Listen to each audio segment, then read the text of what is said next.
Hello, everybody, and welcome into Commodity Culture, where our goal is to make you a better investor in the commodities sector. My name is Jesse Day, and on this episode, I'm very excited to welcome in Gerald Celente to the program, a world-renowned trend forecaster with a 43-year track record of identifying, tracking, and forecasting trends.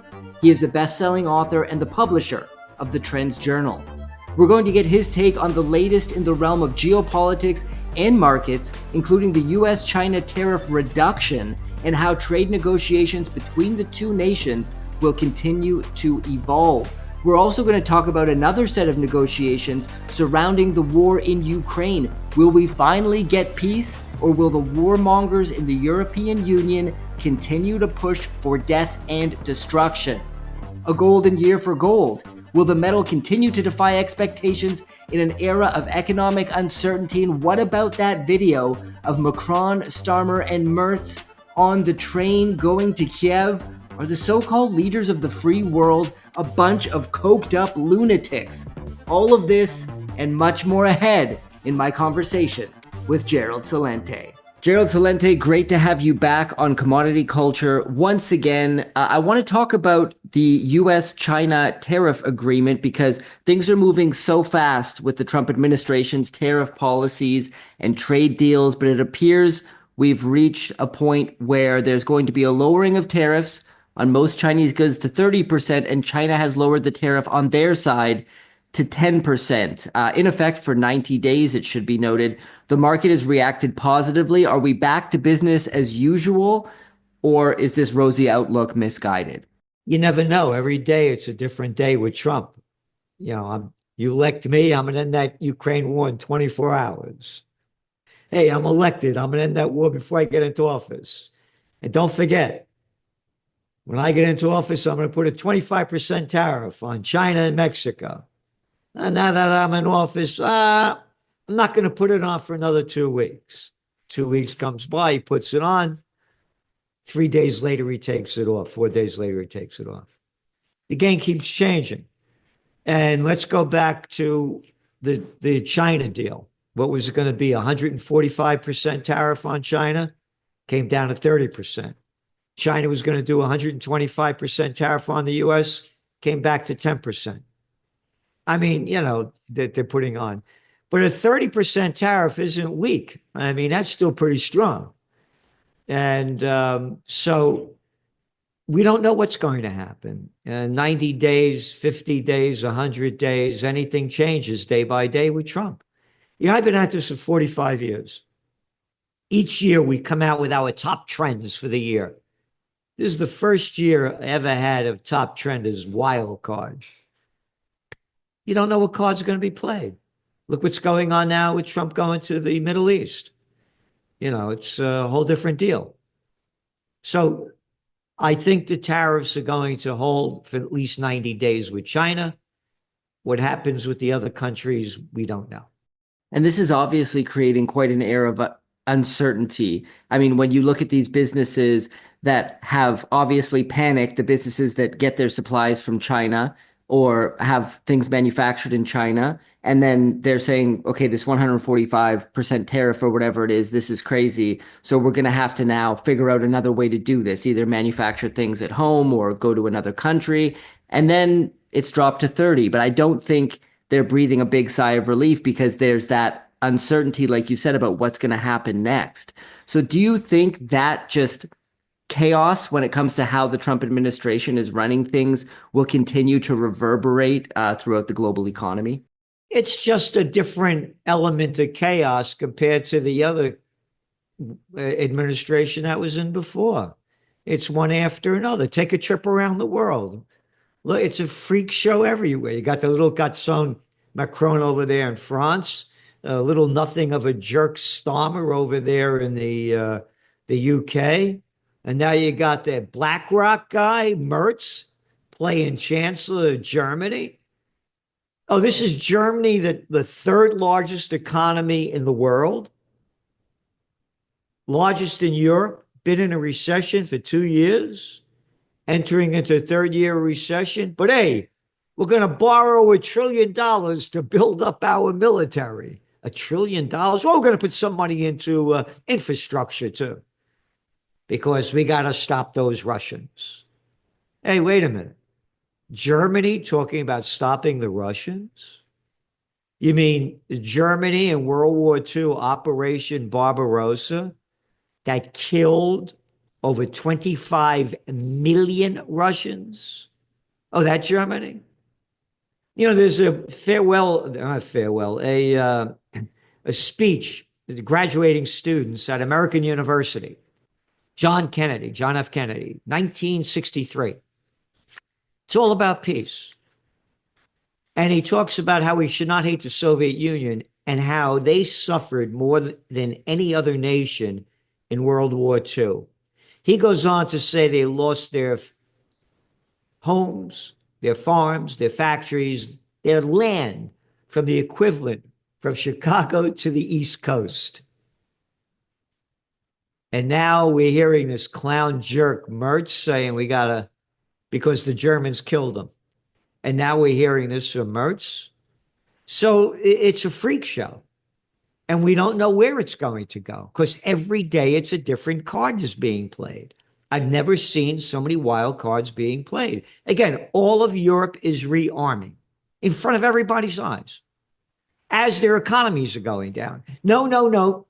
This does not build up the economy, boys and girls, like the crap that they're spewing out there. Economies are built up when products that are produced are bought by consumers. These products that are being produced, these bombs and planes and ships, they're only going to the military industrial complex. Consumers ain't buying these things. This is only going to bring down your economy by putting more debt levels on it. So that's what's going on. It's a freak show.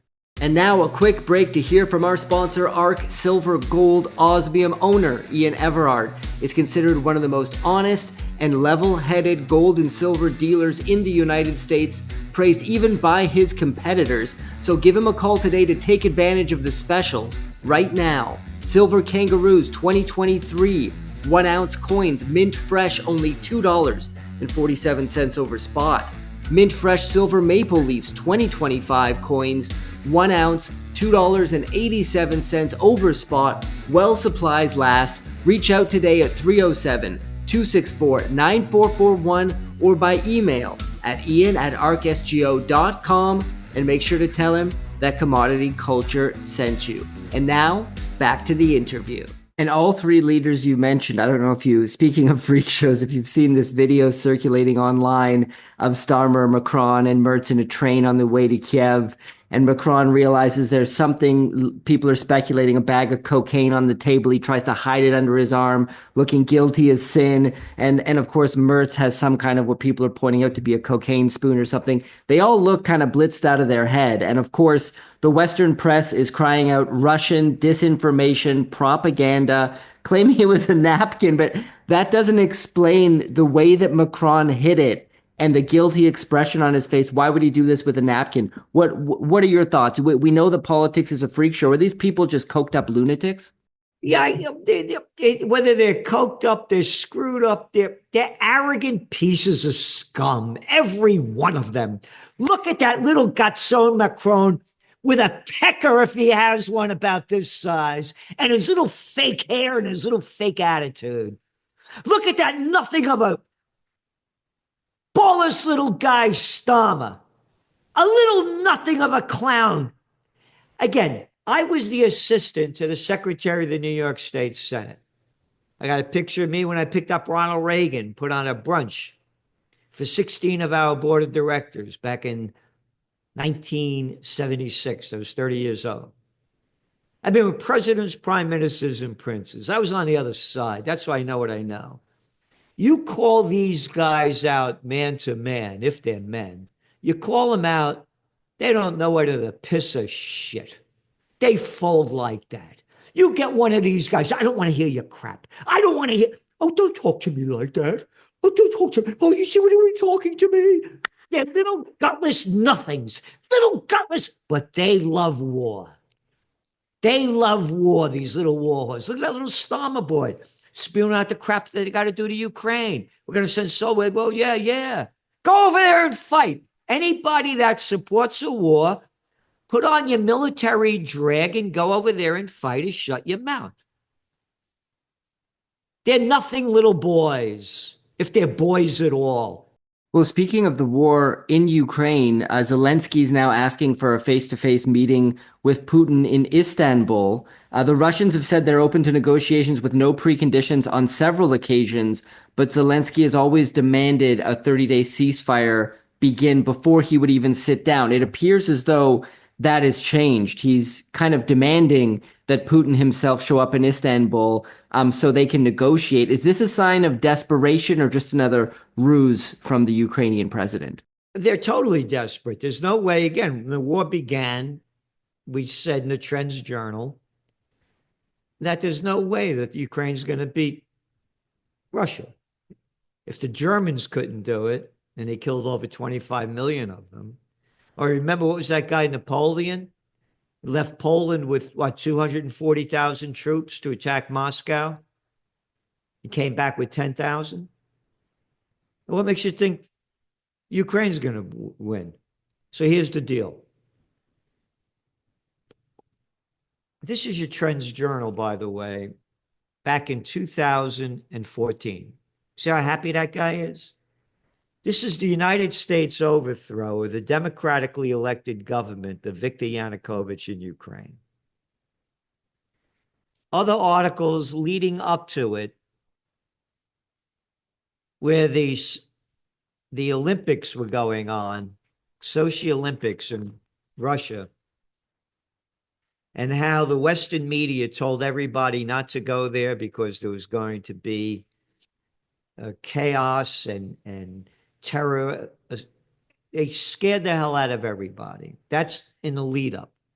Again, the article's right here. I mean, just to make it clear. Security expert, it's not if, but when, for Sochi Olympic terror attack. Big articles, all in the major media. So they talk to people to hate the Russians and be afraid of them. They don't talk about how the United States, again, the articles here, sent over $5 billion to non-governmental organizations in Ukraine to, quote, teach democracy. They overthrew the government because Yanukovych had made a deal with the EU and the IMF, again, not my language, the European Union, that Ukraine's the most corrupt nation in Europe. They needed dough. They made a deal with the IMF and the EU. Putin said, I got a better deal for you. I'll give you lower interest rates and cut the price of oil. And Yanukovych said, okay, we'll go with you. No, you won't. That's when they overthrew the government. Going back, they've killed over 15,000 Russian-speaking people in the Donbass region of Ukraine that said, no, they didn't go along with this overthrow. And again, there's the quote, people could Google it up. What was her name? Victoria Nuland, Undersecretary of State under Obama, speaking to Jeffrey Pyatt, who was the U.S. ambassador to Ukraine. Google it up. She's caught on the phone saying to Pyatt, fuck the EU, we're putting Yats in there. That little boy Yatsenyuk that they put in after they overthrew Yanukovych. It's right there. The United States overthrew it. What they also don't talk about is that the election in Crimea in 2014, when this happened, back and forth, Crimea was with Russia, and of course they have their fleet there. They had an election that some 83 to 86% of the people turned out to vote. And it was monitored by that international organization that monitors elections. Free election. 97% of the people in Crimea voted to leave Ukraine and to join the Russian Federation. 97%. So now, go back to the peace deal with Zelensky. Russia's not going to give back the land they took in the Donbass and the other region, the 20%, with the Russian people from Ukraine. And again, Ukraine was part of Russia back and forth. Khrushchev changed the deal. It's going, it goes on and on for what, since Catherine the Great. Going back, they're not going to give up Crimea. And there's no way that I see Ukraine agreeing to Russia holding on to what they have and Crimea. So I don't see a peace deal at all. And again, let's look at the facts. All the money going into Ukraine, and now it's also reported, I don't know the facts, that the United States is sending more armaments to Ukraine to fight as well.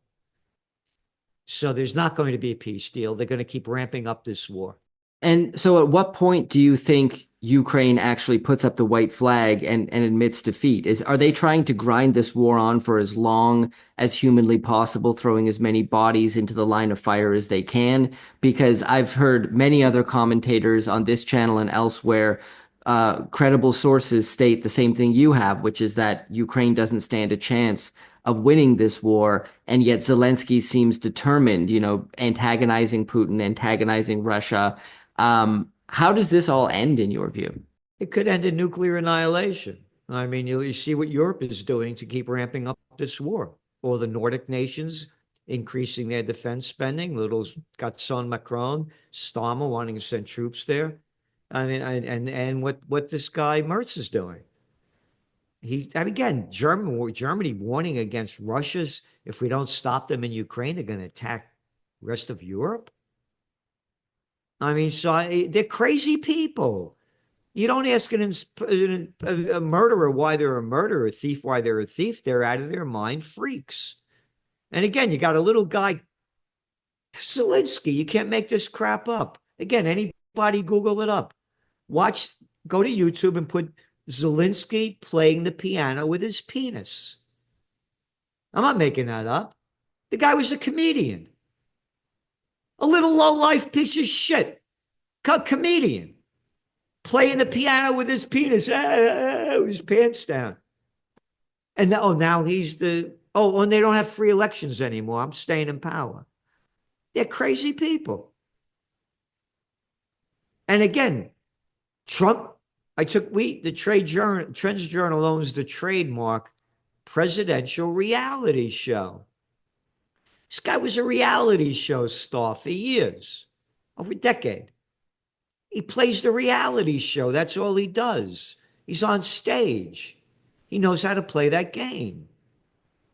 And that's all it is. Again, it's a freak show in front of everybody's eyes. Who's your favorite freak? Well, let's talk about the role that the media plays in upholding all of this. The latest edition of the Trends Journal, Mainstream Media Prostitutes, is the cover. I'm not going to read the subtitle to that because YouTube's getting a little strict on censorship these days, but I encourage people to check it out. Great issue. The Western media is totally out of control with its one-sided view when it comes to geopolitics, when it comes to anything. They're constantly praising Zelensky as a hero who is a hardworking, honorable man trying to help his people, not president of one of the most corrupt nations in Europe, as you've mentioned. They're calling everybody that is against that far right, Russian propaganda. And the problem is, it feels like a large percentage of the general population of Western nations actually believe this. How can we move forward as nations and societies when so many are brainwashed? And who is behind all of this propaganda coming out of the Western media? Let's go to the Western media. 1996. You see this shirt? Can you read it? Yeah. Beware Slick Willie. All right. That's Bill Clinton. I got that shirt made when he ran for president in 1992. I saw what an arrogant piece of scum this little slime ball is. Going back to communications. Oh, by the way, he gave us NAFTA. Get your jobs out of America. Bring them down to Mexico. Manufacturing. You use the cheap labor. I get a lot of money for doing this, all right? Yeah, bring China into the World Trade Organization. Get the jobs out of America. We want cheap labor so the manufacturers can make more money, all right?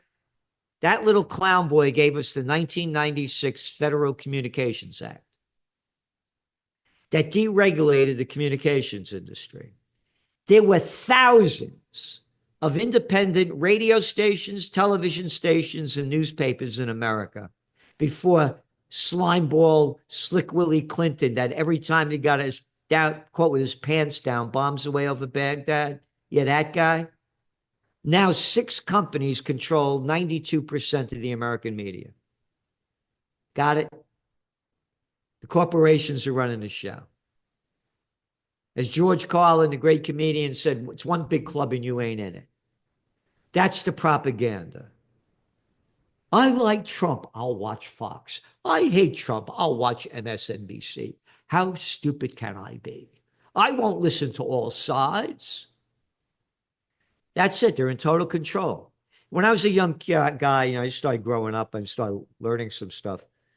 Well, first, when I started listening to the media and I start repeating things, my father, may rest in peace, would say to me in Italian, "Papagallo," parrot. Stop swallowing the crap that they're feeding you and think for yourself. That was how he felt about the mainstream media. And then when I started to see what was going on and I get upset, Dad, why isn't people doing anything? He said, son, take it easy. He said, people have little minds. The masses don't care. Did Taylor Swift get laid last night? Oh, look what happens when a celebrity dies. Oh, a plane crashed in the Hudson River and a rich guy with a trade, with a hedge fund or something died and his children.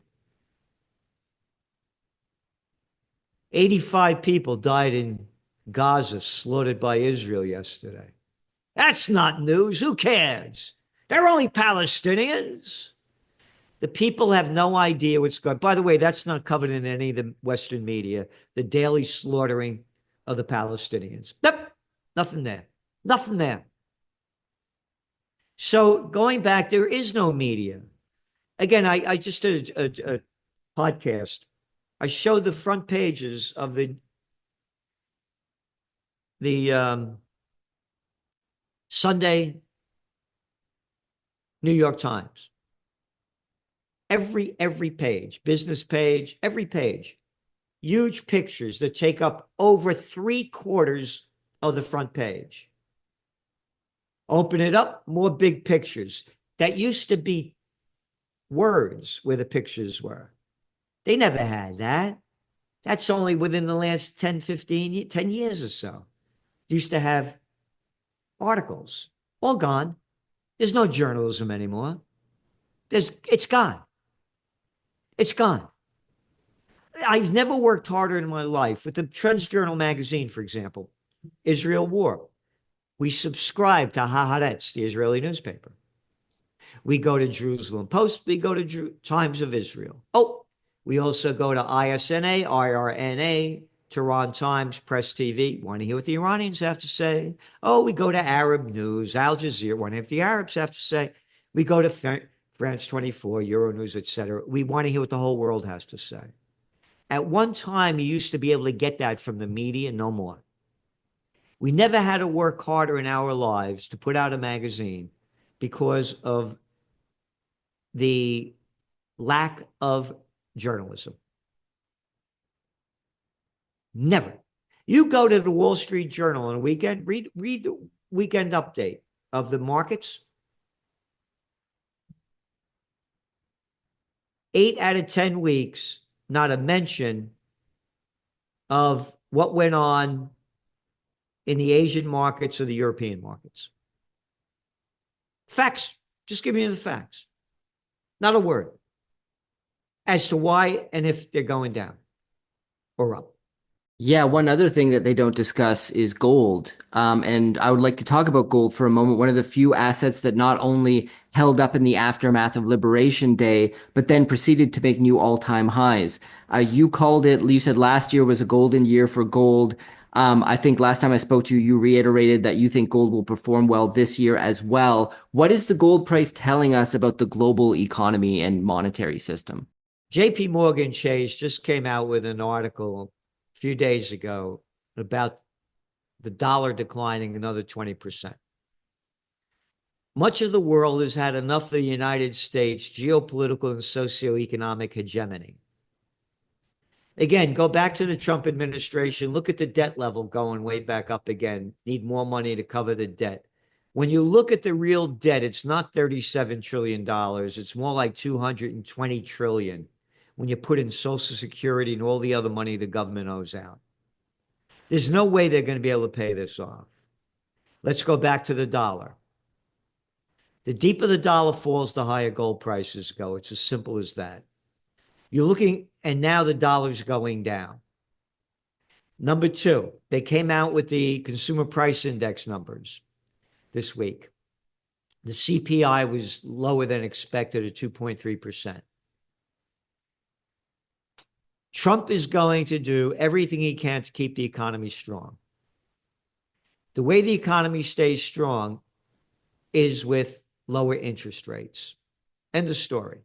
Again, they pumped up, he was the guy that pumped up the economy when he locked it down, when he called a state of emergency on March 11th, 2020 to fight the COVID war. Interest rates went down to zero, and they pumped in trillions of dollars of fake money under him and Biden, and other people around the world did the same thing. So let's go back to gold. Trump is going to do everything he can to keep interest rates low. And if anybody believes that he can't do it, let's go back to the facts. Let's go back to 2018 when he was president. The Dow had its worst December since the Great Depression. What did he do? He forced Jerome Powell, the Fed head, to lower interest rates. They lowered him in January 2019. Markets went up some 22% at Dow that next year. He'll do everything he can to lower interest rates and keep the economy going. Again, the lower interest rates go, the higher gold prices go. The geopolitical uncertainty is another reason driving it up. Gold prices have gone down somewhat, over $200 from their high, but they're still way up there. And we believe they're going to stay up. And again, the wild cards keep being dealt. Now let's go back to another thing Trump said a couple of months ago. We're going to go into Fort Knox and find out where that gold, how much gold we got in there. Remember he said that? Him and Musk? How come they're not in there? And number two, they know what's in there. They know. That's more the presidential reality show. Of course he knows what's in there. He's the president. So here's a guess. When I was a kid, my dad, may rest in peace, I'm about 18 years old. He said to me, you know, I was dating your mother back in 1933. And here's a picture of their wedding. I don't know if you could see that. Yeah. But look how well dressed they are. My father worked in a fish store. They were laborers. That was America. Anyway, he said, I go into your grandfather, go see your mother, and he's wrapping up all the gold coins. I said, Grandpa, he said, Pop, what are you doing with that? He says, the president wants us, Franklin Roosevelt, wants us to bring the gold back to America, and I'm a true American, and I'm bringing the gold to the president. And my father said, what are you, crazy? Don't do that. And he said, your grandfather started cursing at me in Italian. He turned in all the gold. They forced the people to turn in the gold. Now I'm going back to Trump now. After they stole the people's gold, gave them $20.67 an ounce, the next year they passed the Gold Reserve Act.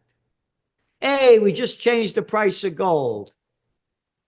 They increased the price of gold by 70%. So let's go to Trump. I mentioned the debt we have. There's no way in the world they're going to pay it off.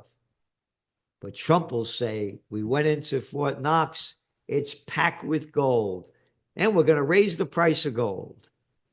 It's time to raise the price of gold. And if they raise it another 70%, it wipes out the debt level. They did it before during the Great Depression, and they'll do it again as I see it. So that's another wild card that could be played. Well, circling back to Western propaganda, one of the worst offenders, the BBC, recently released an article on gold titled "Gold is Booming, but How Safe Is It for Investors, Really?" Where they said, the peak may now be very close, and people piling into the market now in the hope of making big money are likely to be disappointed. Others have warned that those recently lured into buying gold by hype and headlines could lose out if the market goes into reverse. Do you think they're uninformed? Are they trying to help out the man on the street, or are they intentionally trying to push people away from owning gold? What are your thoughts? They're pushing people away, and they're supporters of the gambler gang that people call the equity markets. And by the way, again, it's total. You mentioned that nothing positive about gold prices spiking. Not an article in any of by the prostitute media. Prostitutes are media whores that get paid to put out by their corporate pimps and government whoremasters. Matter of fact, if you put my name in Wikipedia, I'm the guy that came up with the word prostitutes years ago. Not a word about the positive elements of why gold is going up and how high the prices have gone. Not a word, not a word, not a word, not a word, not a word, because gold is expressing the fear that people feel, and they don't want that. They want you to believe in government crap. And BBC, they're owned by the government. I mean, you know that. Again, where the BBC's articles about the genocide being committed. Oh, yeah, you anti-Semite. How dare you say that? Yeah, all right. That's the BBC. BB crap. And going back to us, we see gold. Again, the Chinese are buying it up like crazy. And they realize how troubled their economy is since they locked down the place for 3 years with zero COVID policy, destroyed the lives and livelihoods of hundreds of millions, and they have a real estate bust. And 30% of China's GDP is real estate related. According to the numbers, some 60 to 90 million empty apartment buildings in China. So, go back again, but China's going to take the lead in AI. So going back to the equity markets in gold, we see a dot-com bust coming. They way overinvested in NVIDIA and all these other first high-tech. Trends are born, they grow, they mature, reach old age, and die. The AI trend was only born in 2022. It's only 3 years old. You don't invest all your money in the firstborn. And then we saw what happened in late January that's out of the news. Oh, a DeepSeek? Oh, the Chinese company that says, no, we don't need all those big chips. Oh, and by the way, we could do this, cost you $100 million to build your AI. We did it for $6 million. All right. Out of the news, and AI and DeepSeek is the most used AI in the world. Now let's go back putting trends together. And again, that's the way we do it. We make connections between different fields. Bill Clinton, bringing China into the World Trade Organization. Go back to 2000. In 2000, 10% of Chinese 18-year-olds went to college. China gets into the World Trade Organization, the economy booms. Now, nearly 70% of Chinese 18-year-olds are going to college. What does that have to do with AI? Everything. Young people are AI high-tech addicted. This is their life. You got 1.4 billion people there. We got 347 million in America. As America's dumbing down, China's wising up. These young people are going to lead the world in AI. It's the future. Again, love it, hate it, it's what it is. Just like, the internet revolution began only in the 1990s. And we said there would be, in your Trends Journal back then, dot-com bust 2.0. A dot-com bust, rather. Dot-com, right there. And now we're saying it's going to be a dot-com bust 2.0. In 1999, we said it would bust by the second quarter of 2000, and it did. And now we're saying it's going to bust. Back then, we said you're inventing stuff that doesn't make sense with this internet revolution. They're putting a lot of money in IPOs, IPO wannabes, and it's going to go. They're doing the same thing with AI. They've overinvested in these companies, and they're not going to produce what they said they are. China's going to take over. So and when the dot-com bust happens, that's going to crash the equity markets and bring the world into the same kind of economic downturn that happened when the dot-com bust happened. Trump has proposed to increase military spending to over $1 trillion for 2026. I believe that's a 13% increase. Meanwhile, the Doge Committee has been fairly ineffective at cutting any meaningful amount of fraud, waste, abuse, all these things that they said they were going to go after. What does this all mean for the debt and deficit situation in America? As I said earlier, the debt levels are just going to keep rising. And again, they're going to try to do anything they can to beat it. They may come out with a digital coin. We got this new coin. We're doing away with the dollar, and this coin's worth this much money. Make sure you look what's going on here. In the Bronx, used to say bullshit has its own sound. Let's go back to Trump in 2021. Couldn't stand Bitcoin. Couldn't stand it. And now his family, the Commerce Secretary's son, Lutnick, all in the crypto field. All in it, coming out their meme coins, you name it. It's all about the bottom line. So now with his family heavily invested in it, and again, we said in the Trends Journal, Bitcoin and other crypto prices are going to rise when Trump got elected. It's right there. He got over $100 million from the crypto club for his campaign, plus millions, tens of millions, scores of millions afterwards when he got elected, an inauguration, etc. And they're in the gang. So they may come out with a new digital coin. And it's going to replace the dollar, getting rid of that dirty cash. We're going to digital, trash. You'll make up anything. And I believe that's going to be the future. Look at China. People aren't using currency anymore. Everything, put your hand out, everything's digitized. And they know every penny you spent, where you spent it, what you spent it on. So they got more control over you, and they get all their tax money. Yeah, don't leave any tip in cash for anybody anymore. No. We know every penny that you spent, where you spent it, what you spent it on. So they get more control over you. So that's the way I see it happening. And again, all this is positive for gold. More digital goes, the higher gold goes. And by the way, if there was no digital currencies right now, gold prices would be double their price. Yeah, I've heard that sentiment echoed before, that crypto has sucked a lot of the potential capital of the gold markets. Oh, yeah.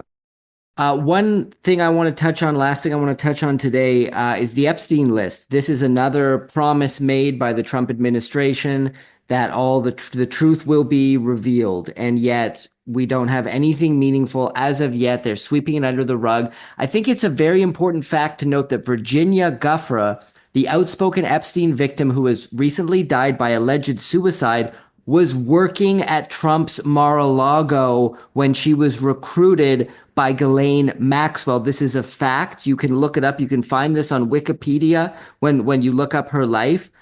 How were people not connecting these dots? To imagine that Trump was ignorant of what's going on is insane. So this sounds alarm bells to me that Trump was involved in the whole Epstein debacle.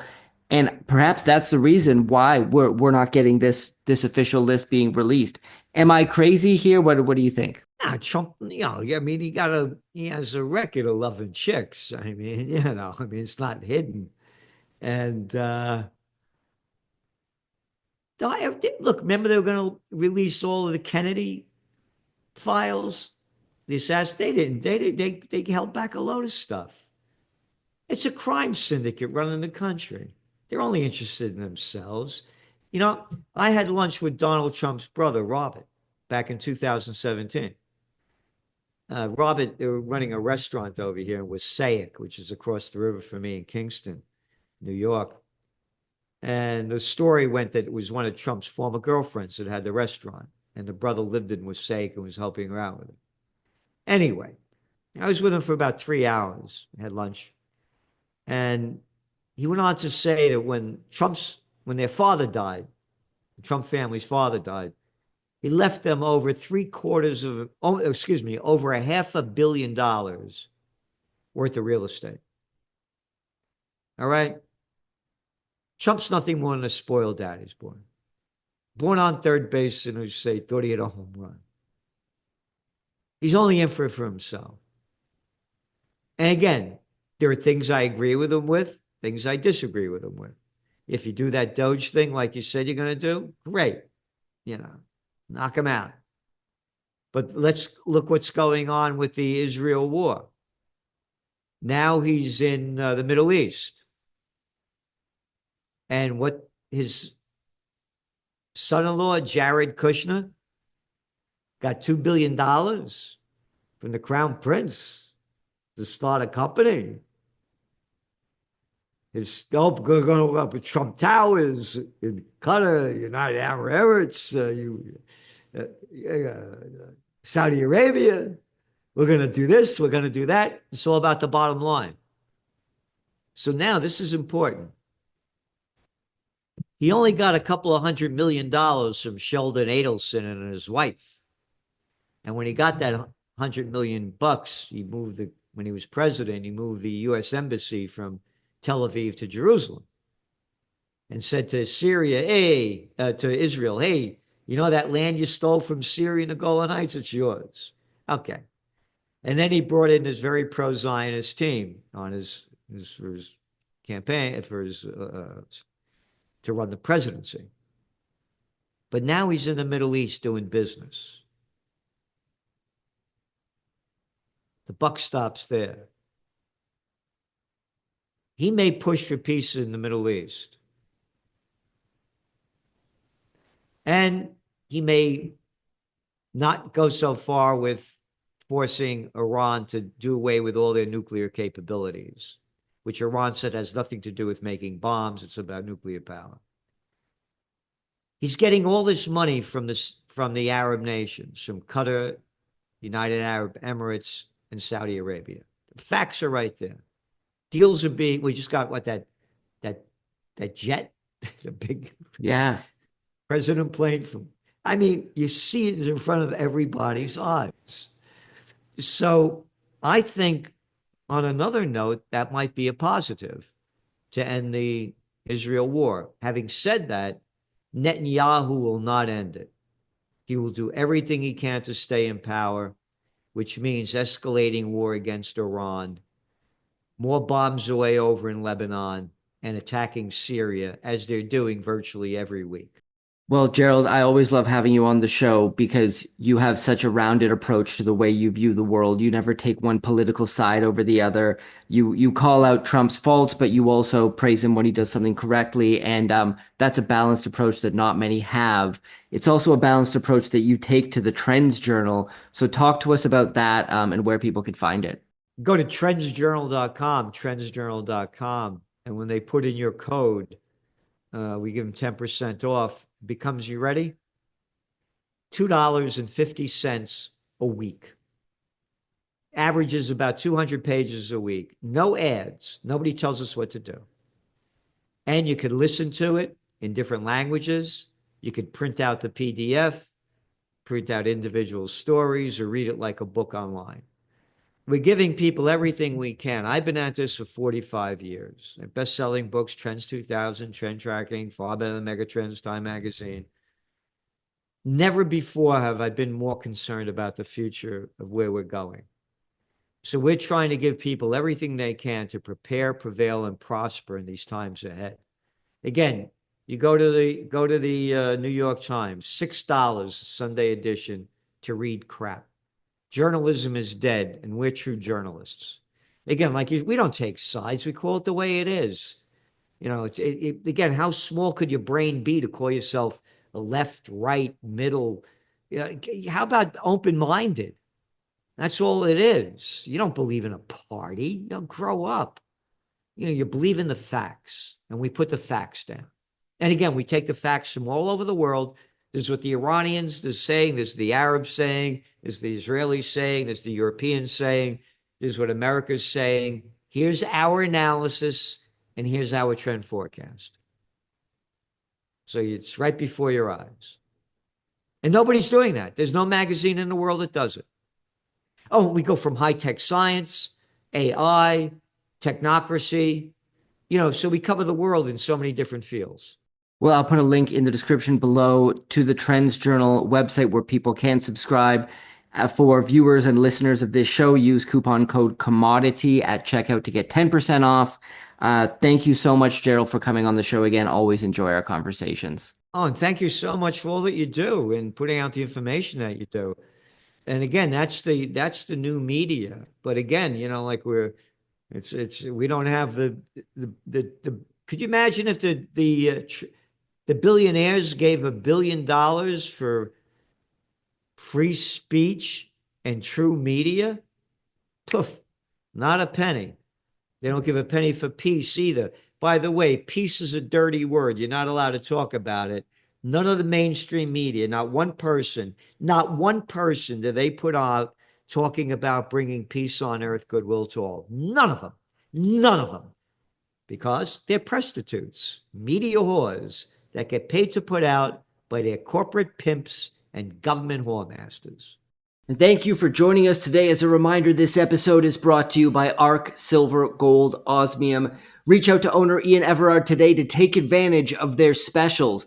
2023 silver kangaroos, 1 ounce coins, mint fresh, $2.47 over spot. And silver maple leafs, 2025 1 ounce coins, only $2.87 over spot. Well, supplies last. Reach out to Ian at 307-264-9441 or by email at ian@arcsgo.com, and make sure to tell him that Commodity Culture sent you. And I'll see you guys in the next episode. Commodity Culture is a series on commodities and natural resources. If you would like to see more, be sure to subscribe and hit the bell notification so you're always up to date with the latest episodes.